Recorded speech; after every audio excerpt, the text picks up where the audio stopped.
Hi, it's Alan Smith. Even though it's winter, it's no reason to be idle in the garden. There's lots of things that you can do to be preparing for the spring garden. So what I've done in this very special edition of Winter Gardening is curated a few of my favorite tips that I hope will help you along. Hey, but first, you're probably wondering what this wonderful little flower is. Well, you've heard of them before. It's actually a wallflower, and it's related to that whole family of cool weather vegetables, you know, the broccolis and kales and things like that. If you look at it very closely, you can see that, but it's a wonderful cool weather annual for you to grow. And also, Swiss chard, nothing like it for color in the garden. Okay, let's get going. Before we go any further, I'd like to thank our sponsors. The garden tours are made possible by Gilbert H. Wild & Son, who've been growing beautiful perennials since 1885. First Community Bank, whose heart is in the community, as well as Sunpatiens, Super Cal Petunias, and Dragon's Breath Celosia. And Crystal Bridges, Museum of American Art. Check out my website to learn more about the brands we love. Do you love hydrangeas? You know those shrubs that have those enormous, brightly colored flowers on them? Well, I love them. And I find that if I take care of them, starting in the winter, as we approach spring, those flowers really take care of me with their big, gorgeous blooms. Let's take a look at one of the most popular, the big head or mop head hydrangea. Now, if you look closely, you'll see that there are a lot of blooms left from last year. With this type of hydrangea, you really don't want to prune much at all this time of year. You just want to take off some of the old blooms like this. And you want to remove any dead stems. And the way to check whether the stem is dead, just scratch the stem, and if it's green under there, then you know you want to leave that stem alone. But if it's dead or brown, go ahead and cut it out. You see, the best time to do major pruning on a big head or mop head hydrangea like this is after it's finished its bloom cycle. The thing to remember here is that your flower buds are set on last year's growth, so cutting any of this back now, I'm just going to be cutting my flowers off. Now this is Hydrangea arborescens, or smooth hydrangea. You may know it as Annabelle or Incredibelle. Now what's interesting about this is it blooms on new wood that's going to come up from these stems in the spring. So you can cut these plants back to about 6 to 10 inches, and then you get this big flush of growth and bloom later in the spring. So I'm going to get kind of radical with these and cut these really low. Now this is a hydrangea, big, isn't it? This is the third category, the panicle hydrangea. You may know it as PG hydrangea or limelight hydrangea, another great cultivar of this type of hydrangea. Now you can prune this back any time of the year, except I don't prune these back in the summer once I begin to see those flower heads form. Those blooms appear on new wood, and basically what I try to do is just clean the stems up around the base of it and create a tree form. These can be really spectacular, and the great thing about these is they take full sun. Of course, the thing to always remember when pruning anything in your garden is remove the 3 Ds, stems that are dead, damaged, or diseased. You take care of your plants, it's going to take care of you with gorgeous blooms.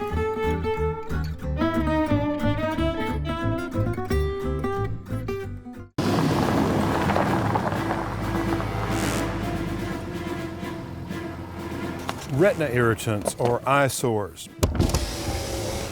They're plaguing cities and neighborhoods across the country. My mission? To stop the spread of this epidemic and to neutralize the problem at all costs. I know this may seem a little extreme, but trust me, you'll thank me for it later.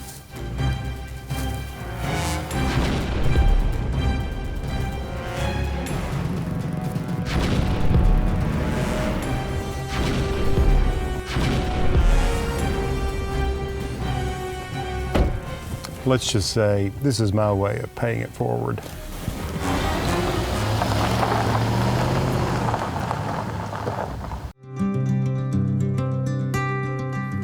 Vacant lots, abandoned side yards. We've all seen these kinds of eyesores, and wouldn't it be beautiful to see some native flowers blooming there perhaps? Well, these are seed bombs. These are a fun way to introduce new vegetation into empty lots or beds that need planting. You see, back in the 1930s, these seed bombs were used to restore areas that had been burned by forest fires. Planes would fly over with these bombs full of seed, and restoration of the native flora would begin. These are really simple to make. Let me show you. You'll need a bowl, some air-dry clay, which you can find at an art supply or health food store, some compost, and of course, seeds. Think about the type of area you're planning to plant. For shady spots, choose a woodland mix. For sunny places, go for meadow-type flowers, poppies, larkspur, cosmos. You see what I mean? And I'm going to put these together in the ratio of 5 handfuls of peat-free compost to 1 handful of seeds to 3 handfuls of clay. What you want to do is you want to mix the compost and the seeds together thoroughly in a bowl and then mix in the clay. You may need to add a little water so it's wet enough for all of this to stick together, but you don't want it to become a sludgy mess. It should have the consistency of biscuit dough. Make sure the seeds are surrounded by the clay and compost so the bombs can slowly be broken down by the sun and rain to release the seeds. I found that shaping the mixture into truffle-sized balls fits beautifully in an egg carton. Once you've made the seed bombs, let them dry in a warm, dry space, and then they'll need to sit for at least 3 to 4 hours. Overnight is ideal. Now, if you want to save the seed bombs for a while, keep them in a cool, dark place and not for more than a few weeks. Now, once these dry, it's bombs away. And you see, I like to time my strikes when there is a chance of rain, because once you throw them and they land and it rains, depending on what type seed you use, you can see growth within 10 to 12 days, maybe 2 weeks, and blooms, well, in 6 to 8 weeks. Pretty good deal, huh? It's a fun project for kids, and it's a great way to restore some of those not so beautiful areas in some of our neighborhoods. Give it a try. Apple trees are a real joy to have around, but they can be a little tricky to grow. Luckily, my friend Dr. Arlie Powell stopped by to give us some tips on how to get the young trees positioned just right for success in the orchard. Arlie, I can't tell you how excited I am that you're here and you brought the trees. Absolutely. So today we're going to be planting some apples and pears. Yes, we are, and we've got some excellent examples right here of what you want to plant. This is a 2-year tree. We also have some 1-year trees. These are feathered out, as we call it, with branches. That's ideal.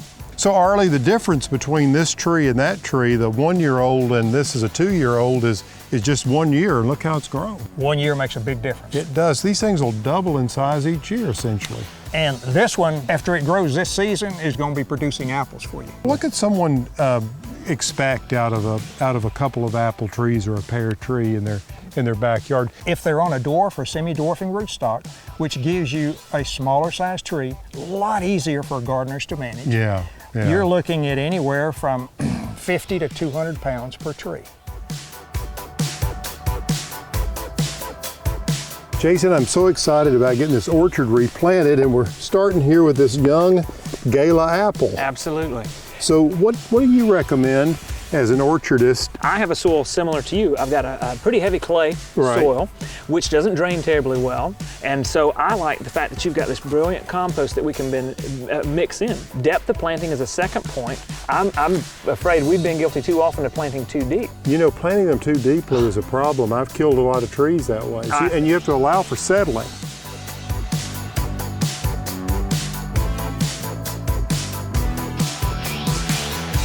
Now what we've done here is we took the soil out of the hole, but we mixed 50-50 our homemade compost and the existing soil. And at this point, I usually come in and I can use the opposite side of the shovel and kind of tamp down around it, and we'll come back after tamping this, add some more soil, and then we can water it in deeply. Yeah, the water will really help get those air pockets out. I want to always maintain this level from the top of the pot. Yes. I don't want to get any soil up there. We're going to mulch it later just to help keep moisture around the little tree. Now, when do you fertilize, Jason? What's your technique? Once the tree is bearing fruit, mid-season. But with a young tree like this, you're really wanting to make growth. Yeah, I'm not trying to produce any fruit on this little guy. So we can fertilize a little bit heavier. So we'll look at going in once a month. Alan, do you have rabbits or deer? We do, and you know, that's why I got this cage where we could protect the little guy. You wonder if they know that you're planting. I think they're watching right now.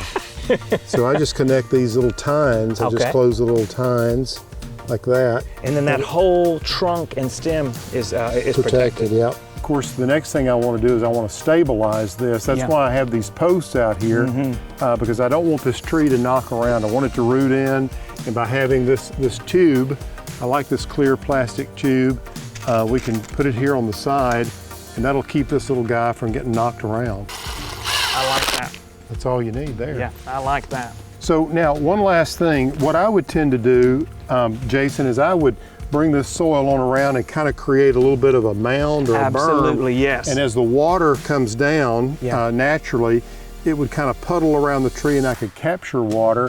And in the summer, that would be good because we've got irrigation out here, but I like catching that natural rainwater. I agree. You know as well as I do, those trees know the difference between rainwater and hose water. And because you're on a slope, I like your idea of berming it up higher on this side, right, to catch it, and then put some mulch around it. Absolutely. Yeah, very good. Well, I think we're off to a good start with these trees. I do too. I really appreciate your help. It's my pleasure. Always great to have you here. Thank you, Alan.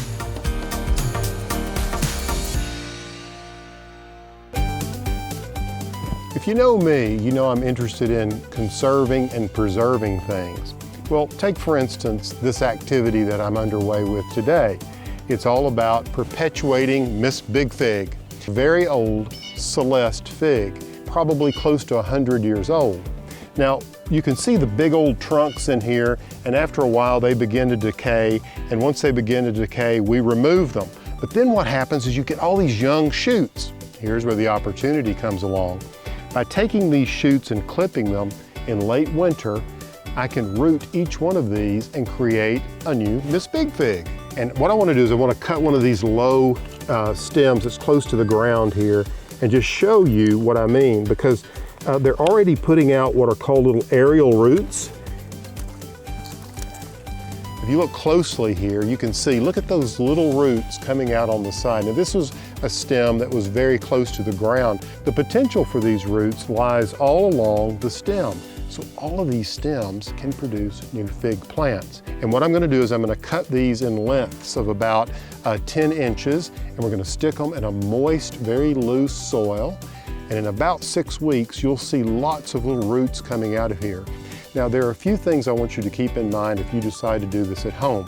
Number one, you want to create a container and fill it with a moist soil. The second thing you want to do is you want to use a rooting powder or rooting hormone or rooting compound. You just dip the ends of the stems in it and then put them into the ground. It's that easy. And the third thing is place your container where you're rooting your figs in a place that's shady, not in direct sun, because too much sunlight will stress them out. And before long, you'll have more fig plants than you can count. I'm going to talk just a little bit about some gardening fundamentals, some basic things you may want to have around if you bring home some plants from the nursery or if you want to start some of your own plants from seed. Let's start with containers. I can never have enough just basic, classic terracotta pots. The problem is you do break them, but I also try to keep as many saucers around as possible. So when I bring plants home from the garden center, I immediately have a home for them, or if I'm starting those little babies, I can upgrade them to a larger home. You need a good soil for container gardening, one that is specifically blended for growing things in containers. Make sure you have an all-purpose organic fertilizer. That's the best for the plants in my opinion. And I always like to have some sort of safe control because, hey, you're going to have problems with pests and diseases, let's just face it, so be ready.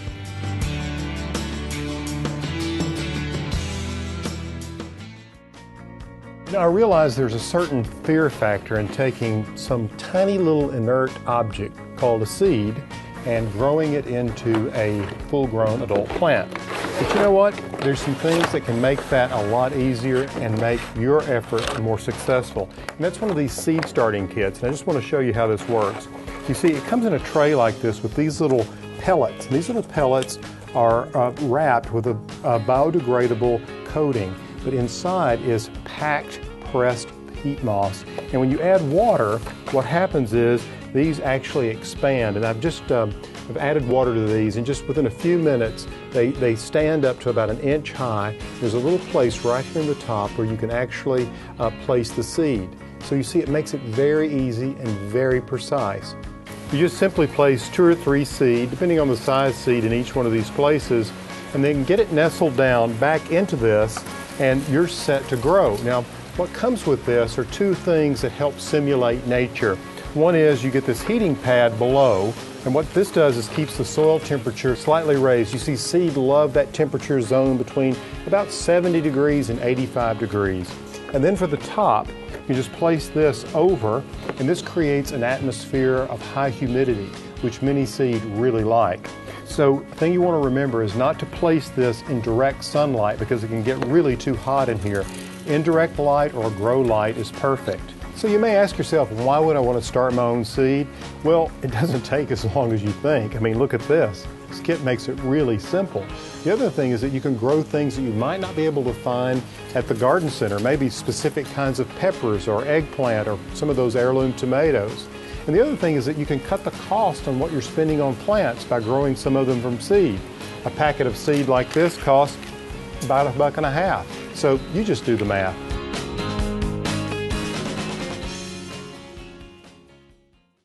You know, I enjoy receiving questions from you, the viewer, about things that are going on in your garden. Today, Yoli asked me a very specific question that I'm asked a lot. It's a fundamental question. It's all about whether plants perform better in plastic pots versus the old-fashioned terracotta pots. Well, I have to believe that if you can keep the terracotta plant watered and don't allow the soil to dry out, that the terracotta pot is actually superior. Plastic pots work very well. Obviously, the nursery industry grows millions and millions of plants every year in them. But from an aesthetic standpoint, if I'm growing plants, I tend to like natural materials. What's great about terracotta, it's porous, and the roots of the plant can actually breathe, which is really good for the plant. But again, it's all about keeping that soil consistently moist, so don't forget. Well, Yoli, I hope that's helpful to you, and good luck with your plants.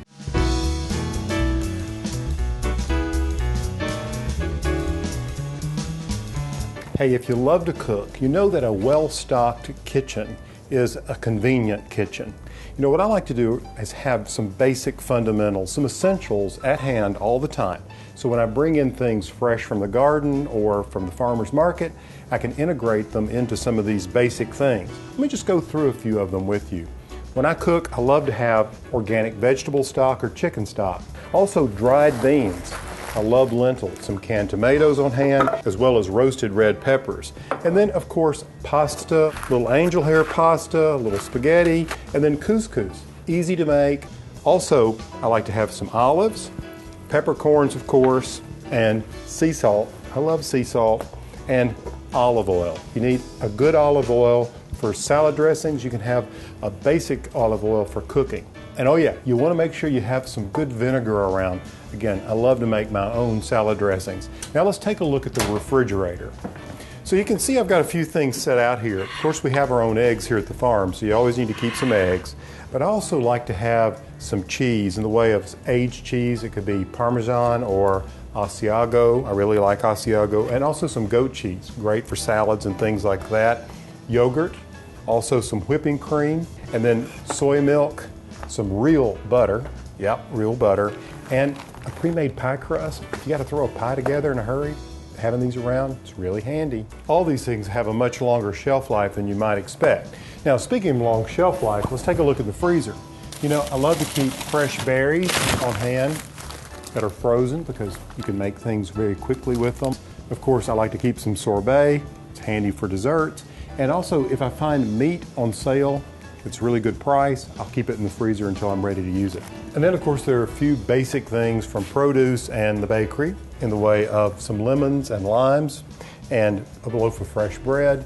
When it comes to spices or flavorings, well, you know, just look at my spice drawer. I have lots of things, but you really need some cayenne pepper, I think some onion powder, some cinnamon certainly, and also honey. It's great to have around. Of course, you're going to have some of the fundamentals in the way of cooking oil, flour, and sugar. But these other things, when you've got them on hand, you're bringing some fresh things in from the garden, or like I said, the farmer's market, there's so many combinations you can come up with.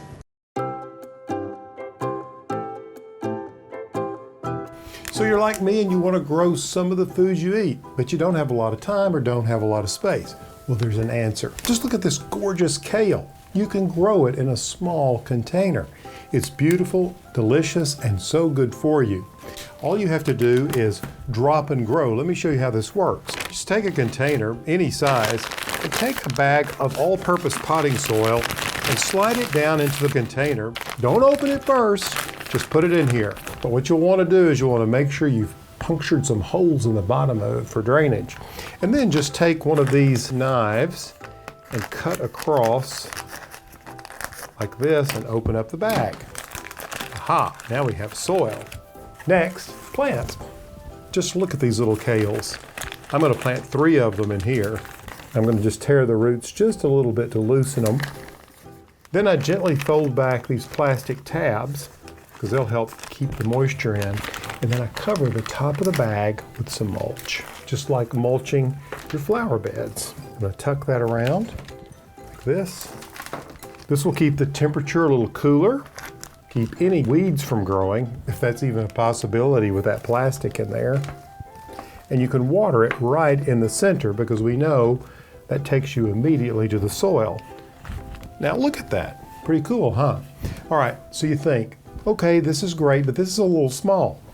Let's move up to a larger size. Look at this container. You get the idea, same concept, but a bigger bag.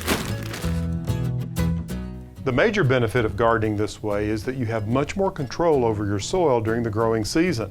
If you plant in a bed, the soil bags will smother grass and weeds beneath them. It's also easy to clean up at the end of the season. Just add the contents of the bag into your existing topsoil when done. You can take these bags and you can lay them in raised beds. One thing to keep in mind, you want to focus on growing shallow-rooted things, such as lettuce, any of the greens, like kale, and herbs. Give it a try. It's an easy way to grow some of your own food.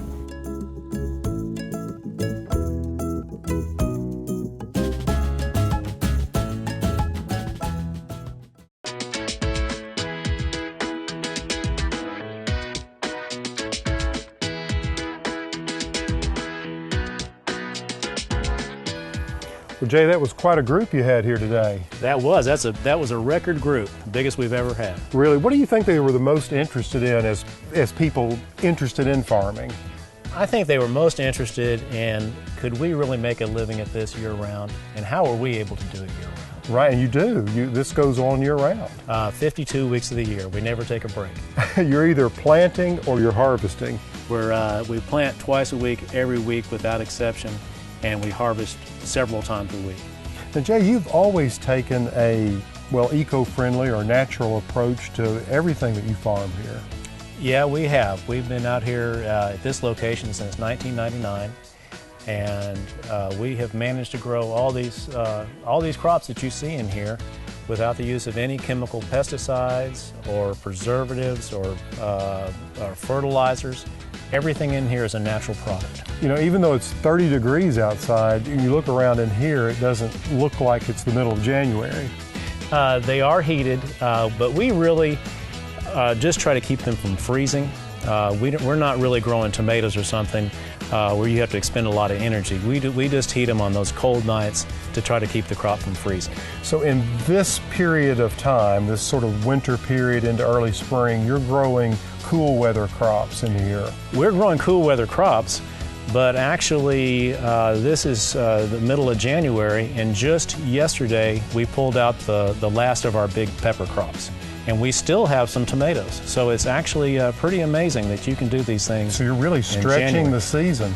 We're stretching the season as far as we can, and we'll start as early as we can. Now, Jay, this is really not a conventional farm or a produce farm, because here, I mean, everything is under plastic. It's kind of like outdoor gardening in, and So in the summertime, we have to have these big fans to pull air through these houses constantly. Yeah, to keep it cool. You have to keep it cool. You have to keep it ventilated. And you're planting directly in the soil. Now, albeit soil that's been amended, you amend this regularly with fresh compost, I assume. Yeah, these particular houses are just nothing but compost. And that allows us to grow these beautiful crops without having to deal with as many weeds. What are the other advantages of having this under plastic or inside? Some of the big advantages would be protection from the elements. You know, we're able to protect our crops from the rain and hail, Sure. High winds. And then, of course, is protection from the insects. It's not like we don't have any insects in here, but we have a whole lot less. I bet. And what about disease control? Do you have is there some benefits there as well? There are some benefits with disease control. It's not like we don't have any disease, but you just have a lot less. And then the plants that we grow in here that typically in Arkansas in the summertime would only last a few weeks, in here might last many months or even a year. Yeah, so you're extending that crop life as we talked about earlier. That's right now. Yeah. Jay, with all the interest in people wanting to know where their food is grown and how their food is grown, it's certainly impacted your business, I would think.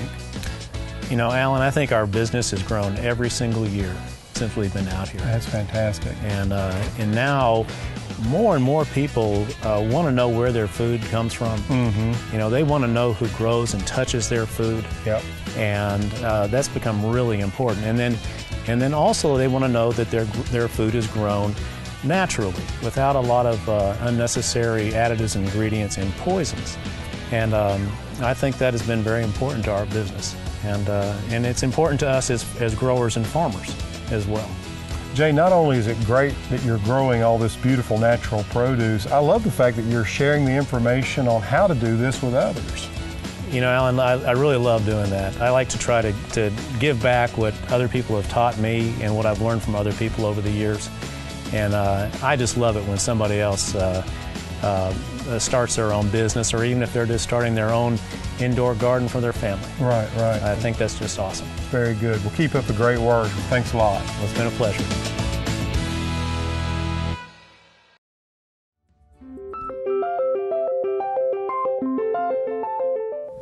This smells so good.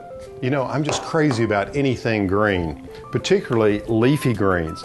And this mustard green hot dip is so delicious, and it's healthier than most store-bought spinach dips.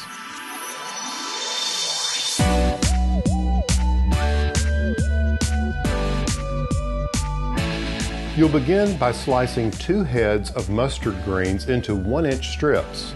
Next, heat 3 tablespoons of olive oil in a large skillet and saute the greens on medium heat for about 12 minutes until they're completely wilted.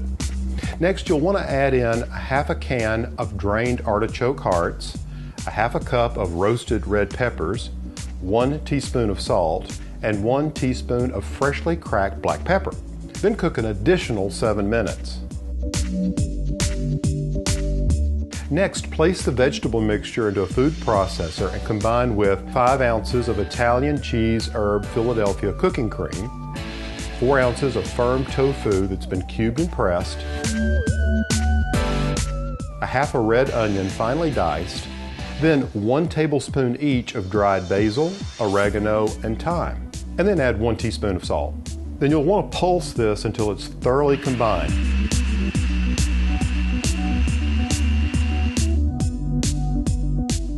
Place the mixture into a small baking dish with about 1/2 cup of Parmesan cheese. Bake in a 350-degree oven for 20 minutes until the cheese on top is golden brown.